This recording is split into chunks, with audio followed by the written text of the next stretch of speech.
WhatsApp everyone, कैसे हैं। एक वीडियो मैंने बनाई थी, इसमें मैं बता रहा था how I cleared my CA final and specifically direct tax के एग्ज़ाम में क्या हुआ। ये उसी वीडियो का पार्ट 2 है। पार्ट 1 जिसने नहीं देखा सर वो पार्ट 1 देख लीजिए। मैं नीचे डिस्क्रिप्शन में उसका लिंक दे रहा हूँ and you can check it out कि पार्ट 1 में क्या था।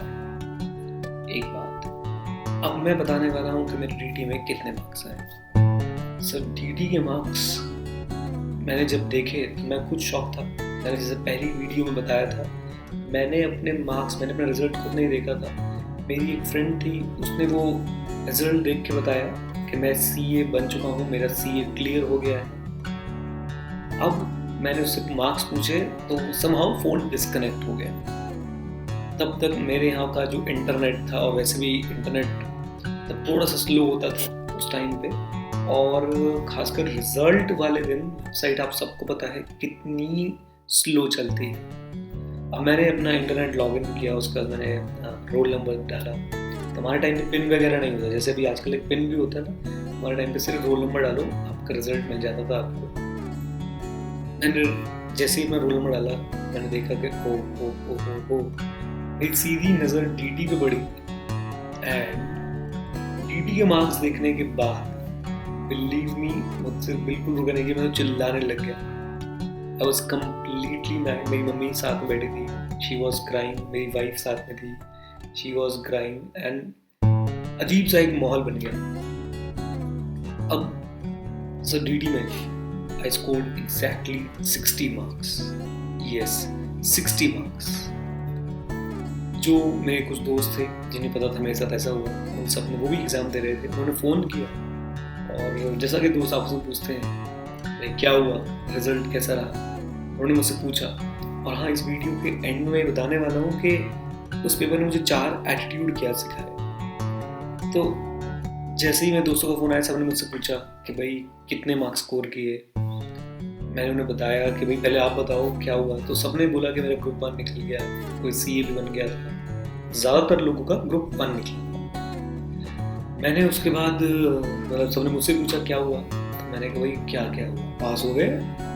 सबका एक ही क्वेश्चन था, डीटी में कितने। और जैसे ही मैं बोलता 60, फोन पे दूसरी तरफ सन्नाटा छा जाता, एकदम शांत, पीस।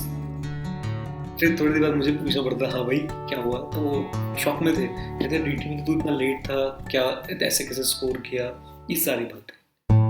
एनीवेज, अब इस एग्ज़ाम ने मुझे सिखाया क्या क्या। सर 4 बातें मुझे एग्ज़ाम में सिखाई, 4 एटीट्यूड जो मैं चाहता हूँ कि आप भी सीखें। एटीट्यूड नंबर 1, सबसे इम्पॉर्टेंट एटीट्यूड, चाहे आप सीए कर रहे हैं या आप लाइफ के किसी भी फेज में हैं, never never never give up. Even if you are going through hell, keep on walking. एक दिन आएगा कि हेल भी पीछे रह जाएगा। अगर आप हेल में ही रुक गए तो सर आप हेल में ही रुक गए।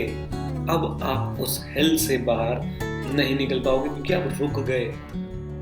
Sir show must go on. मैं डीटी के पेपर में लेट पहुंचा। सर मेरे पास खुला ऑप्शन था, छोड़ देता, बोल देता कि सर लेट आए थे, सारी तरह की दिक्कतें थी, but somehow I decided that I will not give up. I will fight till the last moment of this exam. Sir वो एटीट्यूड मैंने सीखा। दूसरा एटीट्यूड जो मैंने सर इस एग्जाम से सीखा वो ये, never repeat your mistakes. Please never ever repeat your mistakes. अब अगर मेरा कोई एग्जाम होता है तो मैं मार्जिन लेके चलता हूँ। मैं वहाँ समय से 15-20 आधे घंटे पहले पहुँचने की कोशिश करता हूँ। 15-20 मिनट पहले, आधे घंटे पहले आई ट्राई कि मैं वहाँ पहुँच जाऊँ, क्योंकि एक बार मैंने मिस्टेक कर दी, दोबारा करूँगा तो सर बहुत ज़्यादा दिक्कत हो सकती है। दूसरा attitude, never ever repeat your mistakes. Okay. Number 3 attitude sir जो मुझे उस पेपर ने सिखाया, जो मुझे लाइफ ने सिखाया। मैं आगे एक स्टोरी और बताऊंगा कि मैं पहले कैसे साइंस साइड में था और उसके बाद मैं कॉमर्स साइड में आया। जो लाइफ ने सिखाया वो बता रहा हूँ। नंबर 3 लर्निंग जो मुझे मिली वो थी sir, whatever happens, happens for a great cause. Yes, whatever happens, happens for a great cause. Cause शायद आपको अभी नहीं पता, वो कॉज आपको पता चलेगा सर बाद में। स्टीव जॉब्स की एक बहुत फेमस स्पीच है सर, जो उन्होंने स्टैनफोर्ड यूनिवर्सिटी में दी थी। वही स्पीच में बच्चों में सुनता था, connect the dots, and dots are never connected forward, they are connected backward. कब आपकी लाइफ में कौन सी घटना हो रही है सर, वो आपको अभी उसका रिलेवेंस समझ नहीं आएगा, बाद में उसका रिलेवेंस समझ आएगा। ये डीटी का इंसिडेंस मेरी लाइफ में इतना बड़ा माइलस्टोन बना कि सर मैं जब भी डिमोटिवेटेड होता हूँ मैं इस इंसिडेंस को याद करता हूँ, और मुझे लगता है कि जब मैं वो काम कर सकता हूँ तो मैं कुछ भी कर सकता हूँ। So what ever happens in your life happens for a great cause. I was a science stream student जिसने अपनी आधी 11वीं क्लास, इसके पीछे पूरी स्टोरी है, जिसने अपनी आधी 11वीं क्लास फिजिक्स, केमिस्ट्री और मैथमेटिक्स के साथ पढ़ी है, और बीच में ही सर पढ़ाई छोड़ के वो कॉमर्स में शिफ्ट हो गया था। Just think over it. तब शायद मुझे रिग्रेट होना चाहिए था कि यार ये मेरे साथ क्या हुआ, but I completely enjoy this कि मैंने वो किया था। तो what ever happens for a great cause.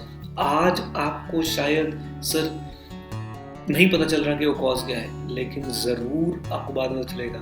Sir चौथा एटीट्यूड जो सर मुझे इस पेपर ने सिखाया, कितना सिंपल एटीट्यूड है सर, और वो एटीट्यूड है घबराना नहीं है।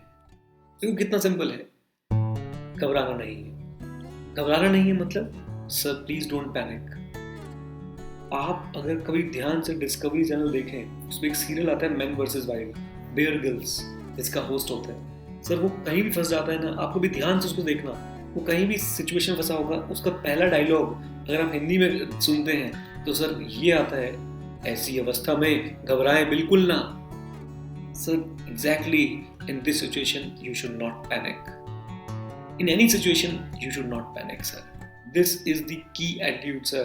घबराने से आपका माइंड काम करना बंद कर देता है। नदी में कोई डूब रहा होता है ना सर, वो आधा तो इसलिए डूब जाता है क्योंकि वो छटपटाता है, उसका माइंड काम करना बंद कर देता है। यही चीज थोड़ा सा ध्यान लगा के कुछ काम करता, कुछ सोचता, तो शायद वो नदी से ऊपर आ सकता था। ओके, तो सर ये 4 attitude. Number 1, never never never give up. हार तो माननी नहीं है सर किसी भी हालत में। कीप ऑन वॉकिंग, एक दिन आएगा आपका हेल भी पीछे रह जाएगा। Number 2, learn from your mistakes and never repeat them. आधे घंटे लेट पहुंचे कोई बात नहीं, अगले एग्जाम में हम कभी भी लेट नहीं होंगे, लाइफ के किसी भी एग्जाम में। Number 3, what ever happens for a great cause. And number 4, ये बहुत ध्यान सुनने वाली चीज़ है सर, घबराना नहीं है। ये 4 एटीट्यूड सर अगर हम अपने पास रखें तो सर हमारे लिए कुछ भी मुश्किल नहीं है। और वो आपने लाइंस भी सुनिए ना सर, डुबकियां सिंधु में गोताखोर लगाता है, जा जाकर खाली हाथ लौट आता है, मिलते नहीं सहज ही मोती गहरे पानी में, और बढ़ता दुगना विश्वास इसी हैरानी में, मुट्ठी उसकी खाली हर बार नहीं होती, और कोशिश करने वालों की कभी हार नहीं होती। Never never never give up. ये थी सर मेरी डीटी की स्टोरी। बावजूद इसके कि मैं उस एग्जाम में लगभग आधा घंटा लेट पहुंचा था, मैंने आधा घंटा लेट शुरू किया, still I manage to score 16 marks in that subject just because of my 4 attitudes जो मुझे उस पेपर ने सिखाए, और मैं उनको हमेशा अपने साथ कैरी करता हूँ। आपसे भी रिक्वेस्ट है, प्लीज़ इनको अपने साथ कैरी करें। Thank you very much for watching. Believe me, I am really thankful to you people. आप लोग इस चैनल का बहुत ध्यान रखते हैं, आप लोग मेरी टीम का बहुत ध्यान रखते हैं। कनेक्टेड रहिए, ज़रूर मिल के कुछ ना कुछ अच्छा करेंगे। Thank you very much, stay connected, जय हिंद।